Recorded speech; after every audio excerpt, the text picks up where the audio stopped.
દાંતીવાડા તાલુકાના 20 ગામોમાં ધારાસભ્યના હસ્તે પાણીના ટેન્કરનું વિતરણ. દાંતીવાડા તાલુકાના 20 ગામોમાં પાણીના ટેન્કરનો વિતરણ સમારોહ શુક્રવારે દાંતીવાડા તાલુકા પંચાયત ખાતે ધારાસભ્ય માવજી દેસાઈની અધ્યક્ષતામાં યોજાયો હતો.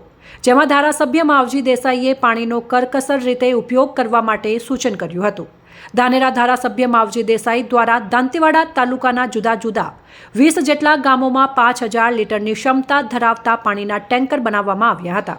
જેનું શુક્રવારે દાંતીવાડા તાલુકા પંચાયત કચેરી ખાતે ધારાસભ્ય માવજી દેસાઈના અધ્યક્ષસ્થાને અને દાંતીવાડા તાલુકા વિકાસ અધિકારી પિયુષભાઈ પાયઘોડે, ઇન્ચાર્જ મામલતદાર વીરમાભાઈ, દાંતીવાડા તાલુકા ભાજપ પૂર્વ પ્રમુખ ગણપતલાલ રાજકોર, મંત્રી તાલુકા ભાજપ ફોજાજી માળી, રાજેન્દ્રસિંહ વાઘેલા, હરજીભાઈ ભૂતડિયા, સરદારભાઈ ભટોળ, હરનાથભાઈ પટેલ, ભૂરાભાઈ સરપંચ વાગરોલ, નટુભાઈ LIC, રામનગર સરપંચ સહિત સરપંચો અને આગેવાનોની ઉપસ્થિતિમાં ટેન્કરનો વિતરણ સમારોહ યોજાયો હતો.